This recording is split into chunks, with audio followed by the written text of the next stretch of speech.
নমস্কার বন্ধুরা, রুবিস kitchen and ব্লগসে সবাইকে স্বাগত।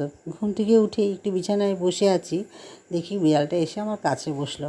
কেন? ওকে একটু আদর করতে হবে, তাই ওকে একটু আদর করলাম। ওকে বললাম, ও বোঝাচ্ছে যে আমাকে একটু আদর করো, তাই একটু আদর করে দিলাম, দিয়ে ছেড়ে দিলাম।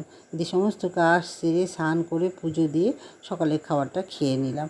সকালে খেয়েছি আজকে দুধ, মুসলি আর কলা দিয়ে। আর তারপরও বিড়ালটা আবার দেখি এসে বিছানায় শুয়ে আছে, ডেকেই যাচ্ছে, উঠছে না, তো ও শুয়ে আছে, যাক গে ও ঘুমিয়ে থাক। আমি এই ফাঁকে এসে রান্নাটা করে নিলাম। মুগ ডাল করেছি, আলু ভাজা করেছি, পটল ভাজিয়েছি, আর বেগুন ভেজেছি লম্বা লম্বা। তাড়াতাড়ি করে রান্না করেছি, কিন্তু এই রান্নাটা আমি আর খেতে পারিনি। আমি খেয়েছি আজকে দই খেয়েছি, ওটস খেয়েছি, আর নানা রকম ফ্রুটস দিয়ে আমি খেয়ে নিচ্ছি। তাড়াতাড়ি করে খেয়ে দিয়ে হাসপাতালে গিয়েছি। হাসপাতাল থেকে নানা রকম কাজ বাকি ছিল, সেগুলো সেরে আবার যেতে হবে ফুলিয়ায়। তো আমি আবার ফুলিয়ায় চলে গিয়েছিলাম। এই প্রচুর মুষলধারে বৃষ্টি পড়ছে, আর আমি উঠেছিলাম একজন মহিলা অটো চালাচ্ছে, তার অটোতে। প্রচুর বৃষ্টি পড়ছে, সেই বৃষ্টির মধ্যে মার কাছে গেলাম, পুরো ভেজা আমি।